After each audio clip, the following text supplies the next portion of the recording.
सर्वसामान्य कुटुंबातील उमेदवार दिलेले, ज्यांची जनतेची नाळ आहे. त्याच्या आधी त्यांनी सुनीलजी रोकडे यांनी सरपंच पदाची निवडणूक लढवली. काही मतांनी त्यांचा या ठिकाणी पराभव झाला. नक्कीच या ठिकाणी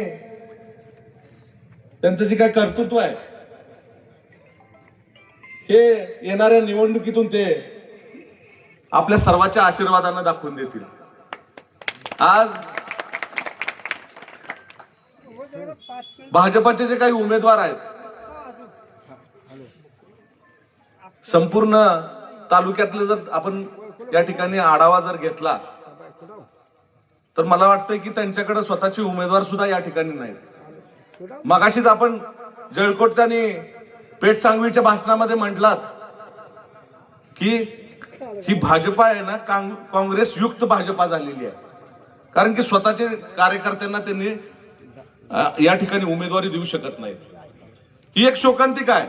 जे निष्ठावान कार्यकर्ते त्या ठिकाणी काम करतात 15-15, 20-20 वर्ष, त्यांना जर या ठिकाणी उमेदवारी देत नसतील तर ही एक शोकांतिकाच म्हणावी लागेल. मला वाटतं या ठिकाणी गेली 35 ते 40 वर्ष या जिल्ह्यावर पाटील कुटुंबानं इथं राज्य केलंय किंवा त्यांनी पदं घेतली आहेत, मंत्रीपदं घेतली आहेत, गृहमंत्रीपद घेतलं, धाराशिवचं पालकमंत्री अनेक वर्ष होतं. आणि या धाराशिवचं काय झालंय हे तुम्हाला आम्हाला सगळ्याला माहिती आहे. परत सत्तेच्या चाव्या त्यांच्याकडे द्यायच्यात का? परत त्यांची घराणेशाही का? खासदारकीला तुम्हीच, आमदारकीला तुम्हीच, जिल्हा परिषदेला पण तुम्हीच, जिल्हा परिषद अध्यक्ष व्हायचं तुम्हीच. आता सरपंचची निवडणूक ते एका ठिकाणी निवडतील. तुम्ही आम्ही काय करायचं? कार्यकर्त्यांनी काय सतरंजाच उचलायच्या का? आज 35 वर्ष राज्य करून धाराशिव जिल्हा मागासवर्गीयाच्या यादीत पहिला नंबर आहे. तुम्ही लातूर जिल्ह्याचं उदाहरण घ्या. आज स्वर्गीय विलासरावजी देशमुख साहेबांनी त्या लातूरचं नंदनवन केलेलं आहे. ज्याप्रमाणे विकास केलेला आहे. आपल्यात कालच या ठिकाणी दिवंगत झालेले अजित पवार साहेब, त्यांनी बारामतीचं नंदनवन केलेलं आहे. कधीही 2 नंबरच्या धंद्यांना या ठिकाणी प्रोत्साहन दिलेलं नाही. आज या ठिकाणी आपल्या शेजारच्या शहापूर गटामध्ये आज उमेदवार दिलाय, बाहेरचा उमेदवार दिलाय त्यांनी. तुम्हाला आम्हाला माहिती आहे कोण उमेदवार आहे तो. या ठिकाणी गजाभाऊ मारणे, एक या ठिकाणी पुण्यामध्ये गुंडागर्दी करणारा माणूस, अंडरवर्ल्डचा माणूस, त्याचा राईट हँडचा या ठिकाणी शार्प शूटर, या ठिकाणी सुनील गायकवाडला उमेदवारी दिली. सुनील बनसोडे. काय ही पद्धत आहे? तुळजापूरला काय झालं बघितलं का नाही? पैशाच्या जीवावर आणि ड्रग्सच्या जीवावर आणि ड्रग्स मधून कमवलेल्या पैशाच्या जीवावर या निवडणुका लढवायला तुम्हाला आम्हाला विकत घेण्याचा प्रयत्न या ठिकाणी करत आहे. मगाशी साहेब या एका भाषणामध्ये म्हणले की आपण 500-1000 रुपयावर जर गुलाम होत असेल, जर त्या डॉक्टर बाबासाहेब आंबेडकरांनी आपल्याला संविधानानं हे मतदानाचा हक्क दिलेला आहे, झोपडीतल्या राहणाऱ्या गरीबाला सुद्धा 1 मताचाच अधिकार आहे, आणि टाटा बिर्ला अंबानी जरी असेल तर त्याला 1च मताचा अधिकार आहे. त्यामुळं हा अधिकार तुम्ही विकू नका. स्वाभिमानाने जगा. जे कोण काम करते त्याच्या पाठीमागे राहा.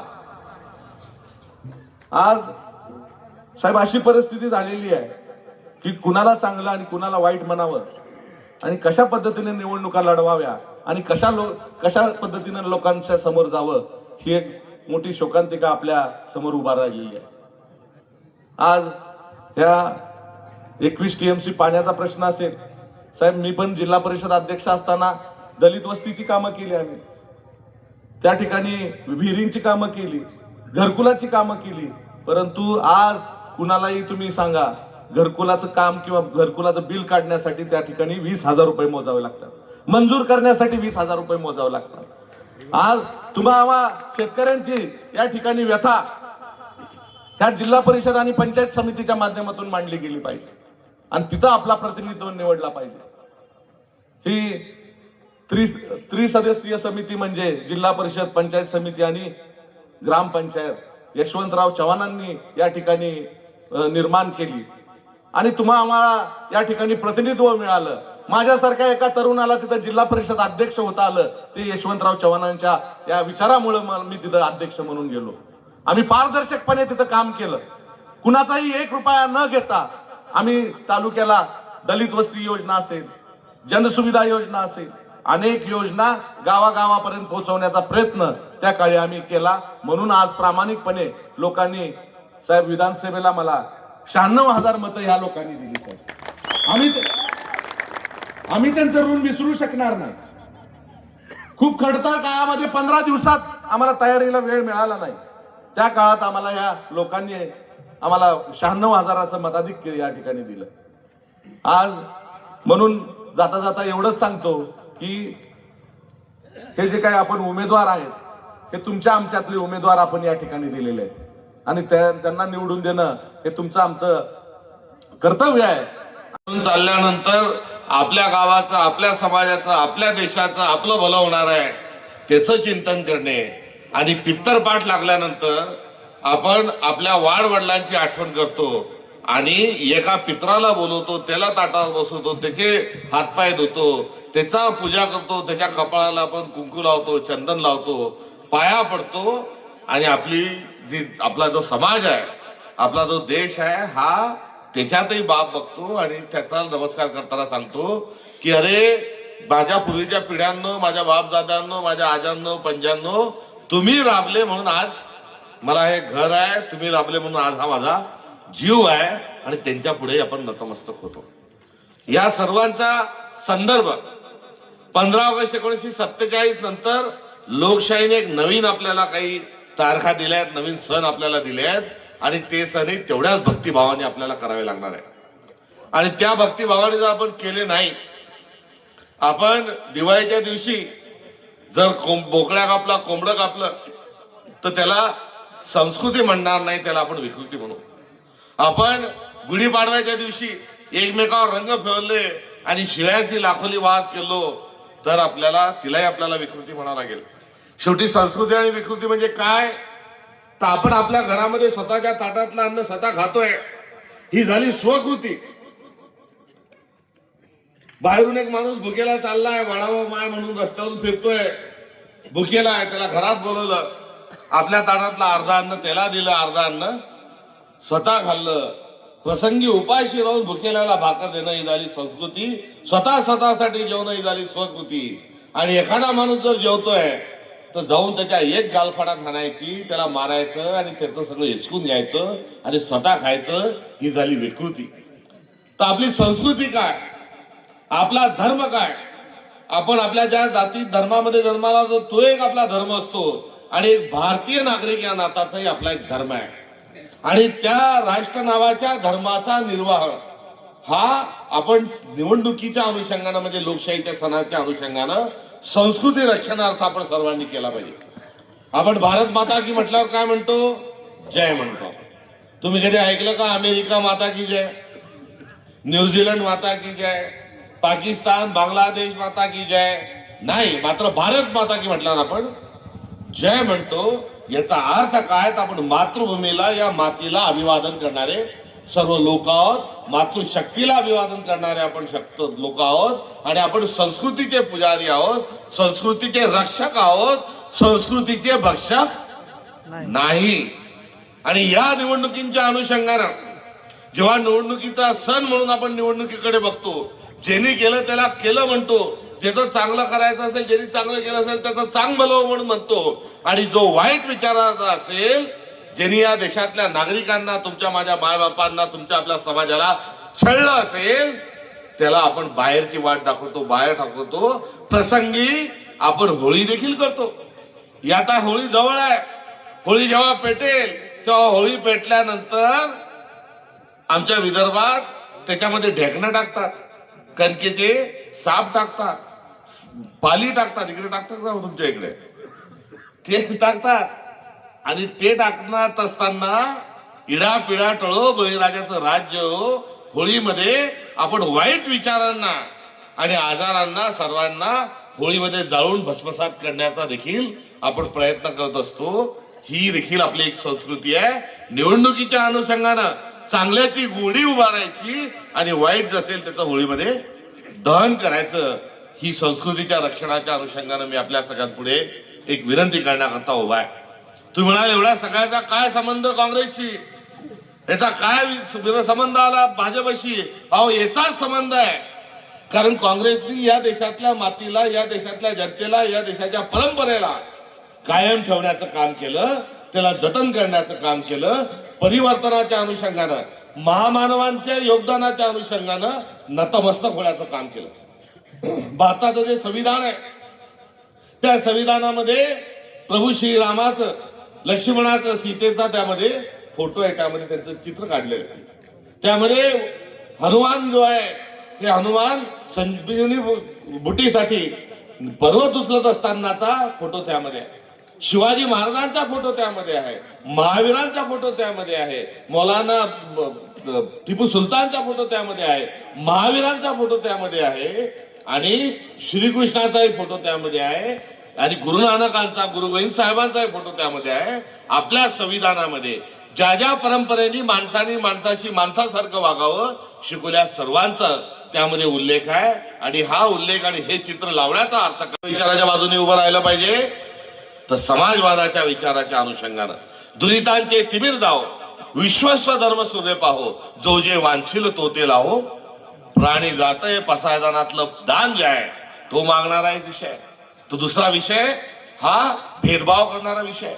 दुसरा विषय काय म्हणतो की स्त्री पुरुष समानता आम्हाला मान्य नाही, पुरुष प्रधान संस्कृतीत आम्हाला मान्य आहे, असा एक विचार आहे. आणि दुसरा जो विचार आहे तो म्हणतात की स्त्री पुरुष भेदभाव नसला पाहिजे, स्त्री पुरुष सगळ्या एक आहेत, हा एक विचार आहे. कोणत्या विचाराच्या मागे उभं राहायचं? बोला जरा सांगा. स्त्री पुरुष समानतेच्या विचारानं उभं राहायचं. आणि भारतीय जनता पक्ष जो आहे हा भारतीय जनता पक्ष हा विषमतावादी आहे. भारतीय जनता पक्ष हा भेदभाव करणारा आहे. भारतीय जनता पक्ष हा बहुजनांच्या हिताचा नाही, बहुजनांच्या मालक आहे. तुम्ही म्हणाल कसं? छत्रपती शिवाजी महाराज तुमची माझी आन बान शान. शिवाजी महाराजांनी किल्ल्यामागे किल्ले जिंकले आणि सरते शेवटी त्यांना राजा करण्याचा निर्णय झाला. शिवाजी महाराजांचा राज्याभिषेक करायचा तर शिवाजी महाराजांनी त्यांचे प्रधान पाठवले, त्याचे सुभेदार पाठवले की जा आणि मुहूर्त काढून आणा. मात्र शिवाजी महाराजांचे मावळे जेव्हा मुहूर्त काढायला गेले तेव्हा ज्यांच्या हातात धर्म व्यवस्था होती त्यांनी सांगितलं की शिवाजी महाराज शूद्र आहे, शिवाजी महाराजांचा राज्याभिषेक होऊ शकत नाही. शिवाजी महाराजांचा राज्याभिषेक होऊ शकत नाही म्हणणारा विचार हा भारतीय जनता पक्षाचा विचार आहे. आजही शिवाजी महाराजांचा राज्याभिषेक नाकारणं ही चूक नाही असं लिखाण करणाऱ्या सावरकरांना, असं लिखाण करणाऱ्या गोळवलकर गुरुजींना भारतीय जनता पक्षामध्ये फार उच्च स्थान आहे, जिथे शिवाजी महाराजांना, शाहू महाराजांना, महात्मा ज्योतिबा फुलेंना ते स्थान नाही. अधिक पुढे जाऊन येत असताना सावित्रीबाई फुलेंनी काय केलं तर मुलींची पहिली शाळा काढली. आणि मुलींची पहिली शाळा काढली हे चांगलं काम आहे. मात्र मुलींच्या शाळेत जात असताना त्यांच्या अंगावर दगड फेकले, शेण फेकलं, विष्ठा त्यांच्या अंगावर टाकली, त्यांना शिव्या दिल्या. शिव्या देणारे लोक कोण होते? मुस्लिम लोक होते का? काही दुसरे अजून ब्रिटिश मधले लोक होते का? अजून काही ऑस्ट्रेलियातले लोक होते का? या भारतातलेच लोक होते. शिवाजी महाराजांच्या राज्याभिषेकाला विरोध करणारा औरंगजेब होता का? अजून काही दुसरे होते का? शिवाजी महाराजांच्या राज्याभिषेकाला विरोध करणारे याच मातीतले लोक होते. सावित्रीबाई फुलेंच्या अंगावर शेण फेकणारे लोक याच मातीतले होते. बाबासाहेब आंबेडकर नाशिकच्या काळाराम मंदिरामध्ये जेव्हा गेले तेव्हा मंदिराचे कावड बांधणारे लोक देखील याच देशातले होते. नवे तर हा सर्वांचा विचार हा भारतीय जनता पक्षाचा विचार आहे. आणि वारकरी संप्रदायाचा जो विचार आहे, येणे वागेतले तोषावे, तोषोनी मत द्यावे पसायदान, मिले सूर मेरा तुम्हारा तो सूर बने हमारा, विविधता में एकता ही भारत की विशेषता. हा सर्व समाजवादाचा विचार एकीकडे आहे तर भेदभावाचा विचार एकीकडे आहे. भारतीय जनता पक्ष जो आहे हा भेदभावावर विश्वास असणारा, हा अस्पृश्यता पाळणारा, मोठभर लोकांचाच चांगलं झाला असणारा विचार आहे. तर काँग्रेसचा विचार हा सर्वांचं चांगलं झालं पाहिजे, सर्वांचं हित जोपासणारा असणारा विचार आहे. आणि या संस्कृतीच्या निमित्तानं ही संस्कृती जी आपल्या देशाची ती काँग्रेस पक्षाजवळ आहे आणि विकृती जी आहे ती भारतीय जनता पक्षाजवळ आहे. आणि आता निवडणुकीच्या काळात आपलं मत कमळावर जाणं म्हणजे विकृतीला मतदान, आपलं मत पंजावर जाणं, काँग्रेसवर जाणं म्हणजे प्रबोधनकार ठाकरेंच्या बाजूने जाणं आहे.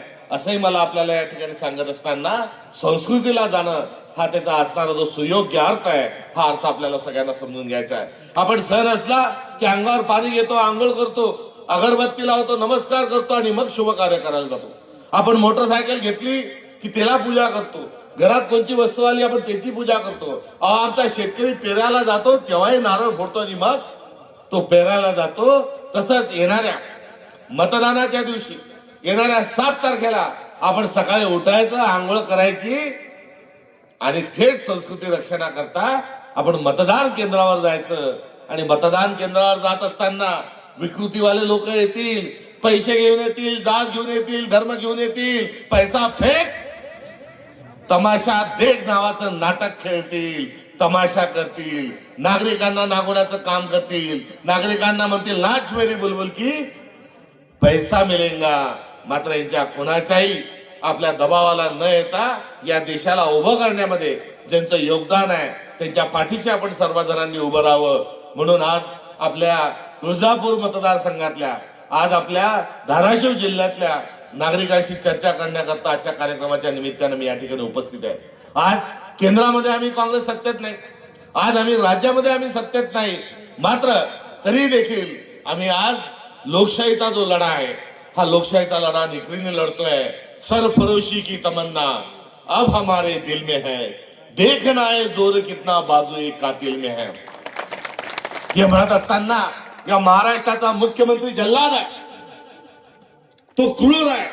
या महाराष्ट्राचे मुख्यमंत्री जे आहेत हे जल्लाद असल्याचं कारण काय, तर ते लोकशाहीला फासावर चढवत आहेत, ते शिवशाहू फुले आंबेडकरांच्या विचारांना फासावर चढवत आहेत, ते या वारकरी संप्रदायाचे आणि आध्यात्मिक सर्व समतावादी ज्या विचार आहे त्यांना फासावर चढवण्याचं काम हे देवेंद्र फडणवीस आणि नरेंद्र मोदी करत आहेत. देवेंद्र फडणवीस हे जल्लादच नाही तर ते दरिंदे पण आहेत, ते क्रूर आहेत. आणि या दरिंदे असणाऱ्या माणसाच्या माध्यमातून या महाराष्ट्रामध्ये माणसं नाचवण्याचं, माणसं नागवण्याचं एक काम सुरू आहे. आणि त्या कामामध्ये आपल्यासारख्या एक आध्यात्मिक दृष्टिकोनातून माझ्यासारख्या तमाम महाराष्ट्रातल्या मावळ्यांचं, कार्यकर्त्यांचं, जिथे आराध्य देव जिथे बसलेले आहे, कुलस्वामिनी आपली जिथे बसलेली आहे, अहो काय चाललंय तुमच्या तालुक्यात, इथे आल्यानंतर, इथे भेटल्यानंतर, इथली माती कपाळाला लावल्यानंतर मेलेला माणूस जिवंत होईल अशा प्रकारची आपली कीर्ती आहे, अशा प्रकारची आपली महती आहे.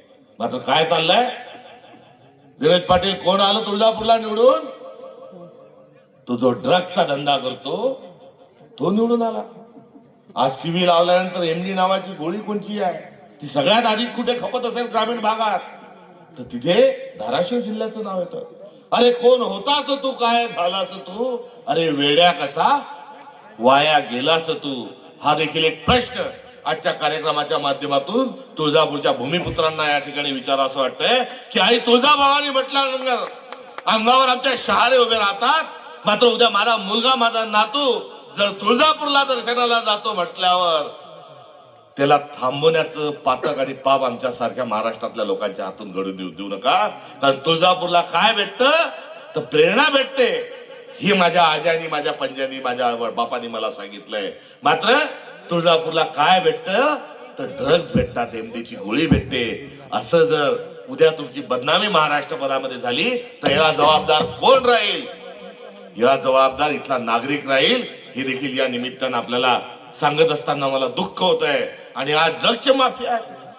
ड्रग कुठे बनतात तर जे उपमुख्यमंत्री एकनाथ शिंदे यांच्या शेताच्या जवळच एक शेत आहे, त्याच्या परिवारातला एक शिंदे नावाचाच माणूस तिथे त्या शेतामध्ये काय करतो तर त्या शेतामध्ये ड्रगची फॅक्टरी चालवतो. 43 लोक पकडल्या जातात, त्यातले 40 बांगलादेशांना पाठवून दिलं जातं, 3 लोकांवर थातूर कारवाई होतं. आणि आपले मुख्यमंत्री म्हणतात तो मी नव्हेच, क्लीन चिट दूध लगेच मोकळे होतात. तिथलं एमडी, मुख्यमंत्र्यांच्या उपमुख्यमंत्र्यांच्या समितीतलं एमडी हे जर तुमच्या इथे येत असेल आणि ते इथे येत असताना तेच माणसं त्याच पैशातून आपली पिढी जर नाचवत असतील, आपली पिढी जर नाचवत असतील, तर आपण काय करणार हा मूलभूत स्वरूपाचा प्रश्न आपल्या समोर या ठिकाणी उपस्थित करतो. आमचा भाऊ, आपल्या ग्रामीण भागातला कोणी माणूस दारू पिऊन घरात आला, बायकोला बदा मारायचा, ती माऊली बिचारी मार खाऊन घ्यायची आणि जो दारू पिणारा नवरा आहे त्या माणसाचा संसार कधीच चांगला होत नाही. ही ती जखम, हे दुःख आता रोजी आपल्या समाजातलं आहे. मात्र जर ड्रग्सच्या विळाख्यामध्ये जर मुलगा सापडला तो त्या संपूर्ण घराला भस्मसात केल्याशिवाय तो राहत नाही आणि एक पोरगा 100 पोरांना नाचवल्याशिवाय राहत नाही. एवढं मोठं संकट आज तुमच्यावर असताना आज याच्यात भरीसभर काय माझे सहकारी धीरज पाटलांनी सांगता अत्यंत धक्कादायक बातमी सांगितली आणि ती सांगितली की इथे ड्रग्सचे माफिया येऊन पैसे वाटून तुमच्या सगळ्यांच्या समोर मतदानासाठी येऊन भाजपचं चिन्ह जे आहे, जे विकृतीचं चिन्ह आपल्याला म्हटलं, ते दाबून या ठिकाणी पैशाच्या सत्तेच्या माझावर आणि भरोशावर निवडून येतात. हा खेळ इथेच थांबलेला नाही, तर हा खेळनी अजून एक अंक पुढे गेलाय. तुमच्या बाजूच्या मतदारसंघात कोण आलाय? शार्प शूटर आलाय. ही अभिमानाची बाब आहे की चिंतेची बाब आहे? आणि या चिंतेमध्ये जर आज चुकलात तर येणारा काळ हा आपल्याला भस्मसात केल्याशिवाय राहणार नाही. जे कायदा सुव्यवस्थेचं आहे ते प्रशासनाचं आहे. वारेमाप भ्रष्टाचार चालू आहे, वारेमाप पैसे खाणं चालू आहे. या देशाचा पंतप्रधान जे आहे, या देशाच्या पंतप्रधानाला रावणापेक्षा जास्त अहंकार झालाय. रावण तरी टीका सहन करून घेत होता, मात्र आपल्या मोदी साहेबांना टीका आवडत नाही. सगळी सत्ता मलाच मलाच मलाच, मीच मोठा मीच मोठा मीच मोठा. किती मोठा? तर त्यांनी सांगितलं की आय एम नॉट बायोलॉजिकल. तुम्ही, मी, आपल्या आई वडिलांनी आपल्याला जन्म दिलाय. मी आईच्या उदरात 9 महिने राहून या पृथ्वीवर आलोय आणि माझं आयुष्य पूर्ण झाल्यानंतर माझ्या देहाची माती इथेच होणार आहे आणि इथल्याच मातीमध्ये जाणार आहे. इथल्याच मातीतून आलो, मायबापांनी मला जन्म दिला आणि इथेच मी मरणार आहे. ही माझी अवधारणा नाही, तर हे सत्य आहे. मात्र या देशाचा पंतप्रधान म्हणतो आय एम नॉट बायोलॉजिकल, म्हणजे मला आई वडिलांनी जन्म दिलेला नाही, मी वरून खाली आलेला. एवढा खोटारडा माणूस आपल्या देशाचा पंतप्रधान आहे. आणि तो पंतप्रधान असताना आपण सर्वजण नागरिक हातावर हात ठेवून बसलेलो आहे. याचा अर्थ आपण मूर्ख आहोत का शहाणे आहोत, का महामूर्ख आहोत, का महाशहाणे आहोत, का दीड शहाणे आहोत, याचा निर्णय मी आपल्या सगळ्यांवर देतो. हे काय करतात आहे, यांनी खूप वादे केले होते आपल्याला. भाई और बहनों, हर एक के खाते में 15 लाख विसरले नाही ना अजून. किसान के फसल को दाम देंगे, कितना देंगे? लागत मूल्य से दोगुना देंगे, और उतना ही नहीं तो उससे और उसको सुविधा देंगे और किसान को माला माल करेंगे. ही आजची बाजाराची कांद्याची पट्टी. 300 रुपये. काय म्हणाले ते मोदी साहेब? काय झालं? काला धन वापस आएगा, नोटबंदी लाएंगे, दहशतवाद खत्म हो जाएगा. नोटबंदी क्यों की? कि दहशतवाद खत्म करने के लिए की. मात्र नोटबंदी झाल्यावर पुलवामा 300 किलोमीटर आले, धड धड धड धड गोळ्या देऊन चालले गेले. लष्कराने युद्ध पुकारलं. पाकिस्तान जिंकता जिंकता जिंकता जिंकता ट्रम्प तात्याचा अमेरिकेतून फोन आला, नरेंद्र सलेंडर. 56 इंचाची छातीला एक पूज्य लागला आणि 5.5 इंचाची छाती असल्यासारखं आपला पंतप्रधान सलेंडर होऊन चुपचाप बसला. हे देशाला अशोभनीय भारताचं कर्तृत्व नाही. भारत म्हटल्यानंतर भारताचं नाव घेत असताना विदेशातल्या लोकांचे हात कापायचे, कंठ दाटून यायचा. मात्र आता नरेंद्र कधी सिलेंडर होऊन जातात ते समजत नाही. असा एक माणूस आपल्या देशाचा पंतप्रधान झालाय. आज तरुणही या सभेत आहे आणि मला धन्यवाद द्यायचा आहे की संध्याकाळची सभा आहे, आम्ही उशिरा आलो, मात्र कोणत्याच कोपऱ्यातून कोणतीच आरोळी अजून आली नाही. त्यामुळे तुमच्या गावात व्यसनमुक्ती असं मी म्हणणार नाही. मात्र आज योग जुळून आला, हा योग नसून तेच तुमचं येणाऱ्या काळात कर्तव्य ठरो अशी शुभकामना आणि शुभेच्छाही तुम्हाला या निमित्ताने या ठिकाणी देतो. मात्र आपल्या देशामध्ये तरुणांना काय वादा केला होता की हर साल किती रोजगार देंगे? विसरले काय? 15 लाख लक्षात राहिले. शेतमालाचा भाव लक्षात राहिला, दरवर्षी 2 करोड नोकऱ्या देंगे. 12 वर्ष झाले, किती नोकऱ्या पाहिजे होत्या? 24 कोटी रोजगार लागले. त्यावेळी मात्र रोजगाराचा पत्ता नाही. पोरग ग्रॅज्युएट झालं, शेतातही जात नाही, कोणतं कामही करत नाही, मजुरीलाही जात नाही, आणि कोणी त्याला बायको देत नाही. महाराष्ट्रातली सगळ्यात मोठी समस्या घरोघरी. मात्र या चुलीची माती जी आहे, आपली माती करणार आपलं नशीब आपमुळे आपली माती झालेली नाही. या देशाचा पंतप्रधान आपण असा निवडून दिला की ज्यामुळे आपल्या संसाराची माती व्हायची वेळ ही आलेली आहे. ही पट्टी आपली माती कशी होते याचा हा आरसा आहे. आणि गड्याहो, हे झालं देशाच्या पंतप्रधानाबद्दल. बडे मिया तो बडे मिया, छोटे मिया सुभान अल्लाह. हा तर बाबा इतका खरा बोलतो, इतका खरा बोलतो. मी विदर्भातला आहे, तेही विदर्भातले आहेत. त्यांनी काय सांगितलं होतं की जोपर्यंत वेगळा विदर्भ होणार नाही, मी लग्न देखील करणार नाही. वेगळा विदर्भ झाला का? यांनी लग्न केलं का? हो, लग्नही केलं. अनेक विषय असे आहेत की पहिल्या मीटिंग मध्ये पहिला निर्णय कॅबिनेटमध्ये, बारामतीला धनगर बांधव उपोषणाला बसले. पहिल्या मीटिंग मध्ये पहिला निर्णय, धनगर समाजाला एसटी मध्ये आरक्षण देणार. दिलं का? नाही. तुमच्या इकडचाही मराठवाड्यातले बाबा 2दा गेला मुंबईला, आरक्षण जाहीर. भेटलं का? नाही. त्यामुळे अत्यंत खोटारडा माणूस आहे तो, जो कधी केसानं गळा कापल हे काही सांगता येत नाही. दुसरे काही उदाहरण आहे, चक्की पिसिंग बिसिंग मात्र सभ्यतेचा भाग, राजकीय सभ्यतेचा आणि संस्कृतीचा सज्जनचा भाग म्हणून मी तो सांगत नाही. मात्र केसाने गळा कापण्याचं काम देवेंद्र फडणवीस करतात. आणि त्याच्या चपेटमध्ये जर कोणी आलं असेल तर मला माफ करा, तुम्ही त्याच्या चपेटमध्ये आलेले आहेत. अरे काय आपला समाज काय सांगतो? बहुजन हित आहे, बहुजन सुख आहे, हातात हात घालून चालायचं, दिंडीत जायचं. वारकरी संप्रदायाचे आपण लोक जे घरांची व्यंकटी सांडवता, सत्कर्मी रती वाढो, भूता परस्परे जोडो मैत्र जीवा, ही मैत्री शिकवणारा आणि सोबत राहणारा, हातात हात घालून चालणारा तुमचा माझा वैष्णव धर्म. आज काय चालू आहे मराठवाड्यात, काय चालू आहे महाराष्ट्रात? मराठा विरुद्ध ओबीसी. अरे आपण भाऊ भाऊ आहोत, मात्र दोघांच्या हातात काठ्या देऊन दिल्या आणि मारामाऱ्या चालू. आणि आपण गोष्ट लहानपणी सगळ्यांनीच ऐकली की 2 बोक्यांचे भांडणं आहे आणि एक बाकड येऊन बसतो मधात. इकडचं लोणी खा, तिकडचं लोणी खा, असा गब्बर सिंग जो आहे, जो अंगारी गब्बर सिंग आहे, बोलण्यात मात्र सज्जन सिंगाचा आव्हान तो. आज हा मराठा विरुद्ध ओबीसीची लढाई लावली आहे, व्हीजेएनटी विरुद्ध आदिवासीची यांनी लढाई लावली आहे, हिंदू विरुद्ध मुसलमानांची यांनी लढाई लावली आहे. आणि आता यमानचा तर नवीनच, ये दोस्ती हम नहीं छोडेंगे, छोडेंगे तेरा साथ. मगर पुढचं काय? तो ह्या ये दोस्ती हम नहीं छोडेंगे वाला एमआयएम जो आहे, या एमआयएमची त्यांची दोस्ती आहे. आणि ही आजची नाही. महात्मा गांधींनी सांगितलं चले जाओ इंग्रजांना, आणि सांगितलं भारताला मंत्र दिला करेंगे या मरेंगे. आणि इंग्रजांना पिटाळून लावण्याकरता गांधींनी भारतामध्ये 1909 ऑगस्ट 1942 ला आंदोलन सुरू केलं. या आंदोलनामध्ये लहान मुलं, महिला, पुरुष, स्त्री सर्व आले आणि सर्वांनी या इंग्रजांना देश सोडण्याकरता भाग पाडलं. मात्र मोहम्मद अली जिन्नांचा पक्ष आणि RSS आणि आजची भाजप यांनी भारताच्या स्वातंत्र्याला विरोध केला.